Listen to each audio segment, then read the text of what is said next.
సిలువకు సాక్షిగా సాగిపోయేదను, సిలువకు సాక్షిగా సాగిపోయేదను. మార్గము సత్యము జీవము నీవేనని, మార్గము సత్యము జీవము నీవేనని, సిలువకు సాక్షిగా సాగిపోయేదను, సిలువకు సాక్షిగా సాగిపోయేదను. మార్గము సత్యము జీవము నీవేనని, మార్గము సత్యము జీవము నీవేనని,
సమయంలో దేవుని వాక్యాన్ని ధ్యానం చేసుకుందాం. యేసుక్రీస్తు ప్రభువారు సిలువలో ఎన్ని మాటలు పలికాడమ్మా? 7 మాటలు. ఈరోజు మొదటి మాటగా మనం ధ్యానం చేసుకుందాం. రండి, లూకాసు వార్త 23వ అధ్యాయము 34వ వాక్యం. యేసు, తండ్రి వీరేమి చేయుచున్నారో వీరెరుగరు గనుక వీరిని క్షమించుమని చెప్పాను. ఏమంటున్నాడు యేసు ప్రభువారు? తండ్రి వీరేమి చేయుచున్నారో వీరెరుగరు గనుక వీరిని క్షమించుము అని చెప్పాను. అంటే మానవుల క్షమాపణ కొరకు ఈ మాట పలుకుతున్నాడు. మనుషులందరూ పాపం చేసిన వాళ్ళే, అవునా కాదా? అందుకే దేవుని లేఖనాలు ఇలా సెలవిస్తున్నాయి, ఏ భేదము లేదు, అందరూ పాపము చేసి దేవుడు అనుగ్రహించి మహిమను పొందలేకపోతున్నారు. అంటే యేసు ప్రభు క్షమించడమే కాదు, గతంలో మనం చూస్తే ఆయన క్షమించాడా లేదా? వ్యభిచారంతో పట్టబడిన స్త్రీని ఏమన్నాడు? క్షమించాడు. అమ్మా, నేను కూడా నిన్ను ఏమన్నాను, నేను క్షమించేస్తున్నాను, నువ్వు వెళ్ళి పాపం చేయకమన్నాడు. తర్వాత పాపాత్ములైన స్త్రీ ఆయన సీమోని ఇంట్లో భోజనానికి కూర్చున్నప్పుడు ఆయన పాదాలను కన్నీళ్లతో కడిగి తుడిచినప్పుడు అక్కడ రాయబడిన మాట ఏంటి? ఈమె విస్తారంగా ప్రేమించింది కాబట్టి ఈమె విస్తారమైన పాపాలు క్షమించబడి ఉన్నవి అని అన్నాడా లేదా? రెఫరెన్సులు చూపించిన సమయం లేదు కాబట్టి చెప్తున్నా. ఇంకెక్కడ ఆయన క్షమించినట్టుగా ఉంటుంది? పక్షవాతంతో ఒక వ్యక్తిని ఇంటి పైకప్పు నుంచి దింపి పరుపుతో కూడా దింపినప్పుడు అతని స్వస్థపరిచే ముందు ఏమంటాడు చెప్పండి? నీ పాపాలు క్షమించబడినవి, నువ్వు లేచి నీ పరుపు ఎత్తుకోమంటాడు. అందుకే కదా వాళ్ళంటే ఇతనెవరు పాపాలు క్షమించడానికి? ఇతనికి ఏ అధికారం ఉందంట? అప్పుడు అంటాడు, భూమి మీద మనిషి కుమారునికి పాపములు క్షమించడానికి అధికారం కలదంటారు. అంటే గమనిస్తే ప్రియ దేవుని బిడ్డలారా, ఆయన 33.5 సంవత్సరాల జీవితంలో కూడా మానవులందరినీ కూడా ఏం చేస్తూ వచ్చాడు? క్షమిస్తూ వచ్చాడు. సిలువలోకి వచ్చేసరికి ఎవరిని క్షమించమని అడుగుతున్నాడు? తండ్రికి చెప్తున్నాడు, తండ్రి వీళ్ళకి తెలియక చేస్తున్నారు, వీడిని క్షమించు, వీళ్ళ మీద ఎలాంటి పనిష్మెంట్ చేయొద్దు నువ్వు దయచేసి. అప్పటి వరకు ఆయన క్షమిస్తూ వచ్చాడు. త్రిత్వంలో ఒక వ్యక్తిత్వమైన కుమారుని పాత్రగా పోషిస్తున్న యేసుప్రభువు క్షమిస్తూ వచ్చాడు. ఇప్పుడు ఆయన తండ్రిని రిక్వెస్ట్ చేస్తున్నాడు. త్రిత్వంలో మరొక వ్యక్తిత్వమైన తండ్రితో చెప్తున్నాడు, తండ్రి వీరేమి చేయుచున్నారో వీరిని క్షమించు. ఎందుకంటే ఇన్ని రోజులు నేను ప్రతి విషయంలో వీళ్ళని ఏం చేస్తూ వచ్చా? క్షమిస్తూ వచ్చాను. ప్లీజ్ నా కోసమైనా సరే అన్నట్లుగా వీళ్ళని ఎలాగైనా వీళ్ళని క్షమించు. ఎందుకంటే నన్ను కదా కొట్టింది, శిక్ష పడింది నాకు, దెబ్బలు కొట్టేది నన్ను, దూషించింది నన్ను, అవమానించింది నన్ను, నిందించింది నన్ను, అయినా సరే వీళ్ళను క్షమించు. మీకు ఒక మాట తెలిసిన, ఒక్కొక్కసారి ఏమవుతుందంటే మనము ఇతరులతో గొడవ పడినాం అనుకోండి, మనం క్షమించినా సరే మన తల్లిదండ్రులు క్షమించలేరు. మీకు అర్థమైందా? సరే మనం క్షమించేస్తాం, అవునా కదా? కానీ మనపై వాళ్ళు, మనల్ని ఎక్కువగా ప్రేమించే వాళ్ళు క్షమించలేదు. నువ్వు క్షమించినా సరే నేను క్షమించలేనని చెప్తాను. నేను క్షమించానని యేసుప్రభువు చెప్తున్నారు. ఇప్పుడు అసలు మానవుల మీద ఉన్న ఉగ్రత కుమారుందా తండ్రిదా? మనుషుల మీద ఉన్న ఉగ్రత కుమారుడిదా తండ్రిదా? ఇప్పుడు ఈ మాట సిలువలో ఆయన పలికిన మాట ఏంటి? మొదటి మాట చెప్పండి. తండ్రి వీరేమి చేయుచున్నారో వీరెరుగరు కనుక వీరిని క్షమించమని చెప్పాను. అమ్మ, ఈ మాట గమనిస్తే ఈ మాట మానవుని జీవిత చక్రంలో 3 భాగాలుగా ఉంటుంది. మనిషి జీవితం ఎలా ఉంటుంది? మనిషిని కాల చరిత్ర 3 భాగాలుగా మనం చెప్పొచ్చు. ఒకటి భూతకాలం, రెండోది వర్తమాన కాలం, మూడోది భవిష్యత్ కాలం. ఈ మాట చెప్పి నేను ముగిస్తాను. చూడండి, ప్రతి మానవునికి ఇది ఒక చరిత్ర ఉంటుంది. ఇప్పుడు మీకు ఉండదా? భూతకాలం అంటే మీరేమంటారు? గడిచిపోయిన కాలాన్ని, గతం ఉంటుంది, హిస్టరీ. వర్తమాన కాలం అంటే ప్రస్తుతం. భవిష్యత్ కాలం అంటే భవిష్యత్తులో జరగబోయేది. నేను అంటాను, ఈ మాట యేసుప్రభువు పలికిన ఈ మొదటి మాట భూతకాలం, వర్తమాన కాలం, భవిష్యత్ కాలం, ఈ 3టిని సూచిస్తుందని నేను చెప్తాను. ఎట్లాగంటే తండ్రి వీరేమి చేయుచున్నారో వీరెరుగరు గనుక వీరిని క్షమించుము అని అన్నాడు, అవునా కదా? వాస్తవంగా యేసుప్రభువు తన జీవితమే తీసుకుందాం. యేసుప్రభు జీవితంలో 3 భాగాలండి. 33.5 సంవత్సరాలు బ్రతికాడు. ఈ 33.5 సంవత్సరాలు కూడా అయిపోయింది కాబట్టి గతం అనొచ్చు, భూతకాలంలోకి వెళ్ళిపోయేది. ఈయన ఇప్పుడు ఎక్కడున్నాడు? ఈ మాట పలికేది అది వర్తమానం అవుతుంది. ఇప్పటికి భూతకాలం అంటే గడిచిపోయింది అండి. ఆ మాట పలికే సందర్భం చెప్తున్నా నేను. సిలువలో ఆయన ఆ మాట పలుకుతున్నప్పుడు ఆ సందర్భాన్ని ఏమంటారు? అది వర్తమాన కాలం, ప్రజెంట్ టెన్స్ అంటారు. గతంలో గడిచిపోయింది, ఆయన పుట్టి జన్మించాడు, అదేంది కూడా గతం అయిపోయింది. తర్వాత ఆయన చనిపోయి పునరుద్ధరణ తర్వాత జరిగిన వాటిని ఆయన భవిష్యత్ అంటారు, అవునా కదా? ఇక్కడ గమనిద్దాం, యేసుప్రభు వారు శరీరధారిగా 33.5 సంవత్సరాలు జీవించిన ఈ జీవితం, తర్వాత భవిష్యత్తు, ఈ 3 అక్కడ కనిపిస్తాయి. ఎలాగయ్యా అంటే యేసుప్రభు వారు గతంలో ఏం చెప్పాడు? కొండ మీద ప్రసంగంలో ఇందాక చెప్పాను కదా, మిమ్మల్ని హింసించు వారి కొరకు ప్రార్థన చేయడి, మీ శత్రువునైనా సరే మీరు క్షమించండి, వారి కొరకు ప్రాణం పెట్టండి, అవసరమైతే వాళ్ళు ఒక చెంప కొడితే మరొక చెంప చూపించండి. ఇంకొక మాట చెప్పమంటారా? ఒకసారి పేతురు వచ్చి ప్రభువుని అడుగుతాడు, ప్రభువా నా సహోదరుడు తప్పిదం చేశాడు, నేను వారిని క్షమించాలా? క్షమిస్తే ఎన్నిసార్లు క్షమించాలని అంటాడు. అప్పుడు యేసు ప్రభు ఏమన్నాడు చెప్పండి? 77 సార్లా? 7 మార్లే కాదు, 77,000 మటుకు క్షమించు అంటే చచ్చిపోయేదాకా ఎన్నిసార్లు క్షమించమని అర్థం. అంటే యేసుప్రభు గతంలో ఏం చెప్పాడు? క్షమించమని చెప్పాడు, అవునా కదా? కొండ మీద ప్రసంగంలో కూడా ఏం చెప్పాడు? ఇప్పుడు చదివాం కదమ్మా, మిమ్మల్ని హింసించు వారి కొరకు ప్రార్థన చేయండి, వాళ్ళని క్షమించండి, వాళ్ళని ప్రేమించమనే చెప్పాడు. అంటే గతం అంతా తీసుకుంటే 33.5 సంవత్సరాల్లో ఆయన ఏమని చెప్పాడు?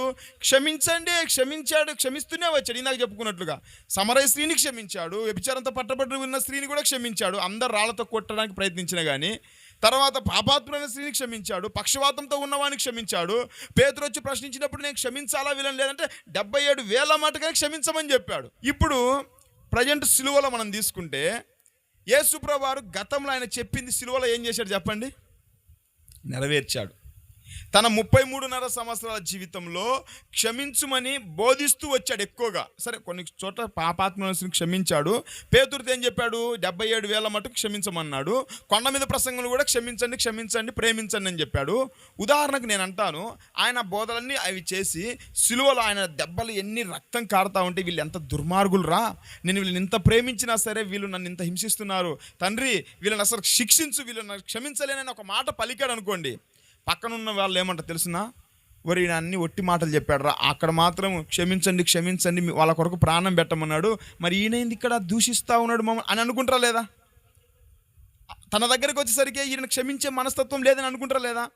గమనించండి ప్రియ దేవుని బిడ్డలారా, నేను అంటాను ఇంకొక మాట చెప్పాలంటే, క్షమించండి అనే బోధ ఎక్కువగా, మిమ్మల్ని హింసించు వారి కొరకు ప్రార్థన చేయండి, క్షమించండి ఎక్కడ చెప్పాడు?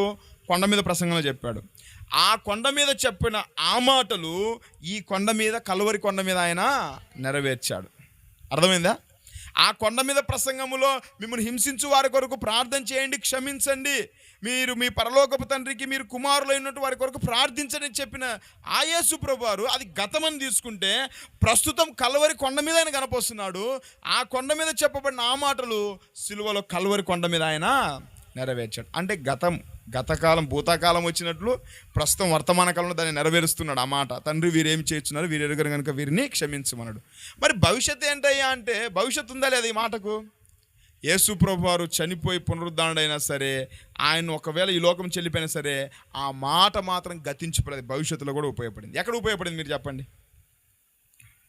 ఈరోజు ప్రపంచ క్రైస్తవులు బేస్ ఏంటి చెప్పండి?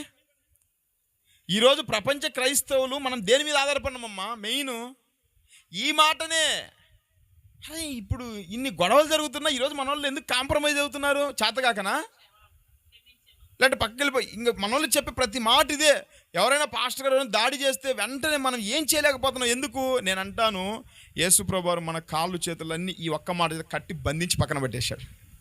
నేను అన్నాను, ఇదే చాలామంది చెప్పా, ఎవరైనా ఇట్లా మూర్ఖంగా ప్రవర్తించినప్పుడు, రే ప్రభువారు నా చేతులను బంధించాడు రా, ఈ 2 చేతులను బంధించాలి అంటే మీలాగా, అంటే నా నోరును బంధించాడు, అంటే మీలాగా మేము అనలేకనా, మీలాగా కొట్టలేకనా? సిలువలో ఆయన చూపించాడని చెప్పాడు, ఆ కొండ మీద చెప్పాడు, ఈ కొండ మీద నెరవేర్చాడు. ఆ మాట ఉంది కాబట్టే కదమ్మా వాళ్ళన్న మనం వెంటనే ఎందుకు అనలేకపోతున్నాం? ఇంకో మాట చెప్తాను, ఇదే మాట భవిష్యత్తులో బైబిల్లో కూడా మనం గమనిస్తే, స్టెఫెన్ దగ్గరకు వద్దాం. స్టెఫెన్ ఏం చేశారు? అపోస్తల కార్యాలు ఉంటుంది, రెఫరెన్స్ చూపించిన సమయం లేదు, వినండి. అందరు చుట్టుముట్టి రాళ్లతో కొడతా ఉంటారు. రాళ్లతో కొడుతున్నప్పుడు స్టెఫెన్ ఏమని పలుకుతాడు చనిపోయేటప్పుడు? గుర్తులేదా? ఇదే మాటలు కదా అక్కడ. చదవండి ఒకసారి అపోస్తల కార్యాలు, అపోస్తల కార్యాల గ్రంథం 7వ అధ్యాయము 60 వచనం, 7:60. అతడు మోకాళ్ళుని, ప్రభువా వారి మీద ఈ పాపము మోపకుమని గొప్ప శబ్దంతో పలికాను, ఈ మాట పలికి నిద్రించను. చాలండి. ఏమంటున్నాడు? దాదాపు అదే మాట. అంటే ఎగ్జాక్ట్గా తండ్రి వీరేమి చేయుచున్నారనే పదం కాకపోయినా కానీ 2 ఒకటే, వేరువేరా? ప్రభువా వాళ్ళని క్షమించమని చెప్పాడు కదా స్టెఫెన్ కూడా. వారు ఏం చేస్తున్నారో వాళ్ళకి తెలియదు, వారి మీద ఈ పాపం మోపగాకమన్నాడు. యేసుప్రభువారు కూడా మోపాడా వాళ్ళ మీద ఆ పాపము? అమ్మ నా వైపు చూడండి. నేను అంటాను, స్టెఫెన్ రాళ్ళతో కొట్టి చంపుతున్నప్పుడు, చుట్టుముట్టి చంపుతున్నప్పుడు అక్కడ దేవుని ఆత్మతో నింపబడ్డాడు. అక్కడ పైన మాట ఉంటుంది, అతడు పరిశుద్ధాత్మతో నింపబడ్డాడు అంటుంది. చదవండి ఒకసారి ఆ మాట, మీరు చదవండి. కాదు స్టెఫెను పరిశుద్ధాత్మతో నిండినవాడు. 55 వచ్చిన. అయితే అతడు పరిశుద్ధాత్మతో నిండిన వాడై ఆకాశం వైపు తేరిచు. నేను ఒకసారి ప్రసంగం చెప్పా పరిశుద్ధాత్మ అనుభవాల గురించి, గుర్తుందా మీకు సంఘస్థులకు? అమ్మ, పరిశుద్ధాత్మ మనలో పనిచేస్తున్నాడు అనే దానికి గుర్తులేంటో చెప్పాను నేను.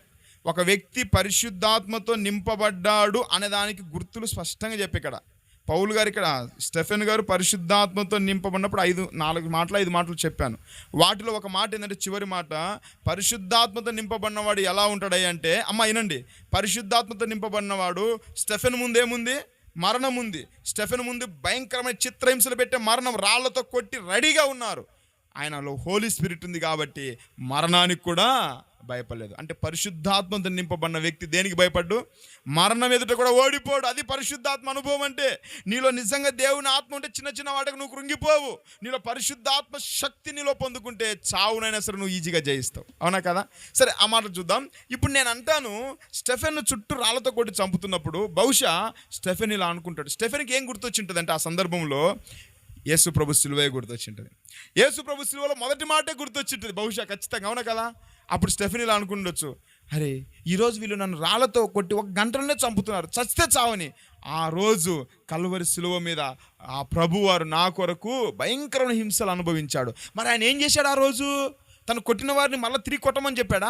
ఆయన పలికిన మొదటి మాట బహుశా, అంటే చెప్తున్నాను, ఇలా గుర్తుండొచ్చు. ఒకసారి జ్ఞాపకం చేసుకుందాం, ఒకసారి యేసయ్యను జ్ఞాపకం చేసుకుందాం, ఒక్కోసారి యేసు ప్రభువారి కల్వరి సిలువను జ్ఞాపకం చేసుకుందాం. మొదటి మాట ఏం పలికాడు ఆయన? తండ్రి, వీరేమి చేయుచున్నారు, వీరెరుగరు కనుక వీరిని క్షమించు. ఈరోజు నేను ఎందుకు పలకూడదు ఆ మాట? ఆ రోజు ఆయన క్షమించాడు కదా, ఈరోజు నేను ఎందుకు క్షమించకూడదు? అందుకే అదే మాట బహుశా స్టెఫెన్కు గుర్తొచ్చింటుందేమో. ప్రభువా, వారి మీద ఈ పాపమును మోపకమన్నాడు. అవునా కదమ్మా? యేసు ప్రభువారు ఆ మాట పలకకుంటే స్టెఫెన్ ఈ మాట పలికేవాడా? ఇప్పుడు నేను చెప్పండి, ఈ మాట భవిష్యత్తులో ఉన్న స్టెఫెన్కు ఉపయోగపడిందా లేదా? ఈ స్టెఫెన్ ఈ మాట పలకడానికి యేసు ప్రభు సిలువను మరి చూశాడో ఏమో మనకు తెలియదు, కానీ ఆయన సిలువలో పలికిన అవే మాటలు చెప్తా ఉన్నాడు. ఆ రోజు యేసయ్య పలికాడు, ఈరోజు నేను ఎందుకు పలకకూడదు? ఇదే మాట నేడు ప్రపంచ క్రైస్తవం దీని మీద ఆధారపడింది. ఒరిస్సా రాష్ట్రంలో గ్రహం స్టెయిన్ ఏం చేశారు చెప్పండి, తెలుసా మీకు? గ్రహం స్టెయిన్ గారిని ఒరిస్సా రాష్ట్రంలో ఆస్ట్రేలియా నుంచి వచ్చాడు మన దేశానికి మిషనరీగా పనిచేయడానికి. కుష్ఠరోగులను స్వస్థపరిచి అనేకులు కుష్ఠరోగుల మధ్య పరిచయం గ్రహం స్టెయిన్ గారు చేసింది. తన భార్య, 3 పిల్లలు, 1 కుమార్తె, 2 కుమారులు. తెలుసా? చూశారమ్మా, గ్రహం స్టెయిన్ జీవిత చరిత్ర కూడా వచ్చింది. ఒరిస్సా రాష్ట్రంలో ఉన్న సేవ చేస్తున్నప్పుడు భయంకరమైన మతోన్మాదులు, ముఖ్యంగా దారాసింగ్ అనే ఒక మతోన్మాది, ఆయన ఒకసారి సువార్త పరిచయం చేసి కారులో తన 2 కుమారులతో పడుకొని నిద్రపోతున్న టైంలో చుట్టుముట్టి ఒక 30-40 మంది ఏం చేశారు చెప్పండి? కత్తులతో పొడిచి, తర్వాత పెట్రోల్ పోసి తండ్రిని, 2 కుమారులు, పసిపిల్లలను, 10-11 సంవత్సరాలు అనుకుంటా పిల్లలకు, 3 సజీవ దహనం చేశారు. సజీవ దహనం చేశారు 3. ఎంత బాధ ఉంటుంది చెప్పండి. వెంటనే అరెస్ట్ చేశారు, ఎవరు వాళ్ళని చంపిందని. ఆ ఒరిస్సా రాష్ట్రం అక్కడ జరిగిన మాట, బోన్లో ఆయన భార్యను నిలబెట్టారు. ఆయన భార్యను నిలబెట్టి జడ్జి గారు అడుగుతున్నారు, ఇరుగోమ్మ, నీ భర్తని 2 పిల్లలు చంపి నీ దుర్మార్గులు, నువ్వు ఏం చేయమంటే ఇప్పుడే వాళ్ళకి ఆ శిక్ష వేస్తా. మనమైతే అసలు ఊరుకుంటామా? 2 కత్తులు అని చెప్పి పోయి కత్తులతో పొడిచి చంపుతాం. అప్పుడు ఆయన చెప్పింది, ఐ ఫర్గివ్ దెమ్, నేను క్షమించేస్తున్నా,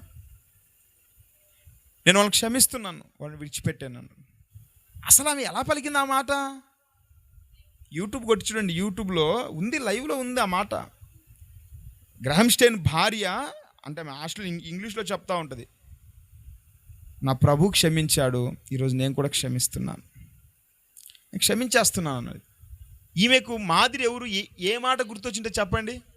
సిలువలో యేసయ్య పలికిన మొదటి మాట, తండ్రి, వీరేమి చేయుచున్నారో వీరు ఎరుగరు కనుక వీరిని క్షమించమని. మొన్న రీసెంట్గా ప్రవీణ్ అన్న భార్య కూడా ఏమని చెప్పింది మీకు తెలుసుగా? ఇదే మాట చెప్పింది. ఎలా చెప్పగలిగింది ఈ మాట? నేను వాళ్ళని క్షమిస్తున్నాను, వాళ్ళని క్షమించేసానని ప్రవీణ్ అన్న భార్య ఎలా చెప్పగలిగింది? ఈ మాట కదమ్మా. ఈరోజు ప్రపంచాన్ని వెలిగించింది ఏ మాట? ఈ మాట. ఇప్పుడు చెప్పండి, ఈ మాటలో ఎన్ని సంగతులు దాగి ఉన్నాయి? ఎన్ని కాలం అంతా దాగి ఉందా లేదా? గతంలో యేసుప్రభు వారు ఏం చెప్పాడో భూతకాలంలో సిలువలో కొండ మీద ప్రజెంట్ టెన్స్గా వర్తమానం కాలం తీసుకుంటే అక్కడ నెరవేర్చాడు. దాని ఫలితం భవిష్యత్తు అంటే నేటికి కూడా 2000 సంవత్సరాలు గడిచిపోయినా కానీ ఈ మాటకున్న పవర్ తగ్గిపోలేదు. దేవునికి స్తోత్రం కలుగును గాక. తగ్గిందా ఈ మాటకున్న పవర్? ప్రపంచాలు గతించిపోయినా సరే యేసుప్రభు వారు సిలువలో పలికిన మొదటి మాట వల్లనే ప్రపంచమే నిలబడింది. చెప్పాలంటే మన భారతదేశానికి స్వాతంత్రం రావడానికి ప్రాముఖ్యం ఏంటి చెప్పండి? ముఖ్యమైన కారణం ఎవరు? భారతదేశానికి స్వాతంత్రం రావడానికి ఎవరమ్మా మనకు గుర్తొచ్చేది? గాంధీ గారే కదా. మిగతా వాళ్ళు ఉన్నారు, మెయిన్ గాంధీ గారి సిద్ధాంతం ఏంటి చెప్పండి?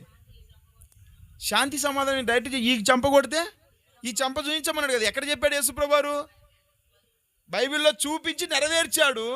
అంటే 2000 సంవత్సరాల కిందట యేసుప్రభు వారు సిలువలో పలికిన ఆ మొదటి మాట 2000 సంవత్సరాల అనంతరం మన భారతదేశం స్వతంత్రం రావడానికి కూడా ఉపయోగపడింది. దేవునికి స్తోత్రం కలుగును గాక. ఆ మాట పలుకొని శాంతినే నమ్ముకున్నాడు. ప్రభు చెప్పాడు, కత్తి పట్టుకున్నవాడు కత్తి చేతనే నశించిపోతున్నాడు. గాంధీ మహాత్ముడు అలానే జీవించాడు. అవునా కదా? అందుకే ఈరోజు మన దేశానికి స్వతంత్రం రావడానికి ప్రాముఖ్యమైన కారణం ప్రియ దేవుని బిడ్డలారా, ఈరోజు ప్రపంచ క్రైస్తవులంగా ఈరోజు నీవు నేను కూడా ఇలా ఉన్నామంటే కారణం ఏంటి చెప్పండి? యేసయ్య సిలువలో పలికాడు. వెంటనే మన నోటికుంటే వెంటనే ఏమొస్తుంది? అమ్మా ఎవరైనా ఏమన్నారు అనుకోండి, అమ్మా క్షమించండి. గాంధీ అన్నకి ఏదైనా చెబుదామంటే పెద్ద తలనొప్పి అవుతుంది. ఏది చెప్పు ప్రార్థన చేయండి అయ్యా, ఏది చెప్పు క్షమించండి అయ్యా. ఏదైనా చెప్దామంటే ప్రార్థన చేద్దాం. మనం ఎట్లా నేర్చుకున్నాం ఇదంతా? అదే ప్రభులో ఉంటే మనం చెప్పగలుగుతామా? కోపం వస్తుంది గాంధీ అన్న. ఒక్కొక్కసారి వాళ్ళు అలా అన్నారు, అమ్మగారు వెళ్ళి గాంధీ అన్న స్వామి గారికి కంప్లైంట్ ఇద్దాం, కానీ వాళ్ళు డబ్బులు ఎట్టలేదంటే ప్రార్థన చేయండి అమ్మగారు, ప్రార్థన చేయండి అమ్మగారు. ఏదనంటే ఏం చేయగలడం? యుద్ధం చేయలేక కాదు. నేను అదే చెప్పేది. యేసు ప్రభు వారు సిలువలో పలికిన మొదటి మాట ద్వారా విశ్వాసులమైన నా యొక్క ప్రపంచ క్రైస్తవుల యొక్క కాళ్ళు చేతులు నోరన్ని కట్టిపడేశారు. నోరు మూసుకొని పడిపోండి, సైలెంట్గా ఉండాల్సిందే. అందుకే ఈరోజంతా క్రైస్తవులంగా మనము ఇతరులను ప్రేమిస్తున్నాం కానీ ద్వేషించటం లే. మనల్ని క్రైస్తవుల మీద దాడులు జరుగుతున్నాయి కానీ క్రైస్తవులు ఇతరుల మీద దాడి చేశారా? ఎంతమంది క్రైస్తవులను కొట్టి చంపుతా ఉన్నారు కానీ ఎవరైనా ఇతరులను చంపుతున్నారా? ఎక్కడైనా ఉందా ఈ సిద్ధాంతం? ఎక్కడ లేదు ప్రియ దేవుని బిడ్డలారా. కొంతమంది మతోన్మాదులు మతం కోసం కత్తులు బట్టి చంపండి వాళ్ళని చెప్తా ఉన్నారు. కానీ మనం ఏం చెప్తున్నాడు? మేము చచ్చిపోతాం అన్నట్టుగా చెప్పాడు. ఆ మధ్య ప్రవీణ్ అన్న చెప్పిన ఒక మాట వైరల్ అయింది. ఆయన్ను ఒక మీటింగ్లో చెప్పాడు. ఒక వ్యక్తి అన్నాడంట, వాడు తల తీసుకొని రానంట. విన్నారా మీరు ఈ మాట? వాడు తల తీసుకొని రండి, వాడిని చంపేసినండి అంటే నేను మొన్న కూడా విన్నాను రీసెంట్గా. చంపుతావా? రా నాయన చంపుతురా, చంపే ధైర్యం నీకుంటే రా, నా ప్రభు కొరకు నేను చనిపోతాను అన్నాడు. అవునా కదా? చంపే ధైర్యం నీకుంటే చనిపోతాం మేము, రెడీ, మా రాజు ఈ రాజు అని చెప్పాడు. భలే వైరల్ అయింది ఆ మాట. నిజంగా ప్రియ దేవుని బిడ్డలారా, క్షమించేవాడు, ప్రాణం పెట్టడానికి సిద్ధంగా ఉన్నాడు మన రాజు. మరణానికి కూడా భయపడలేదు మన రాజు. మరణానికి ముందుకెళ్ళిపోయాడు మన రాజు. పాపిని క్షమించాడు మన రాజు, మన దేవుడు. ఈ మాటలు నెరవేర్చాడు. ఈరోజు మనం కూడా ఇతరులను క్షమించాలా, ఇతరులను ప్రేమించాలా.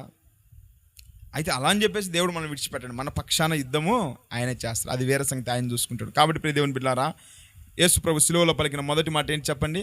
తండ్రి వీరేమి చేయుచున్నారో వీరెరుగరు గనుక వీరిని క్షమించు. ఈ మాట మానవుని జీవిత కాలమంతా అందులో ఉంది. లేదంటే కాలమంతా ఆ మాటలో దాగి ఉంది. కాలం ఎన్ని భాగాలు? 3 భాగాలు. భూతకాలం, వర్తమాన కాలం, భవిష్యత్ కాలం.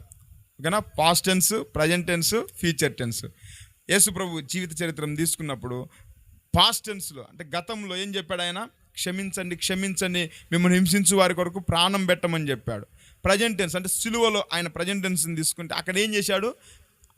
గతంలో చెప్పింది ప్రస్తుతం వర్తమానంలో ఆయన దాన్ని నెరవేర్చాడు. ఇంకో మాటలు చెప్పాలంటే గతంలో ఆ కొండ మీద ప్రసంగంలో చెప్పిన ఆ మాట కలువరి కొండ మీద ప్రస్తుతం అంటే అప్పుడు ఆ సందర్భాన్ని మనం బేస్ చేసుకొని వర్తమానంగా ఉంటున్న ఆ కలువరి కొండ మీద ఆయన ఏం చేశాడు? నెరవేర్చాడు. తర్వాత ఈ మాటలే భవిష్యత్తులో ఆనాడు స్టెఫెను మొదలుకొని, పేతురు మొదలుకొని, 12 మంది శిష్యులు మొదలుకొని, నేటి గ్రహం స్టైన్ వరకు, ప్రవీణ్ ప్రగడాలన్న మరణం వరకు, ఈనాడు నీ వరకు, నా వరకు, ప్రపంచ క్రైస్తవులందరికీ ఈ మాట భవిష్యత్తును ఇచ్చింది.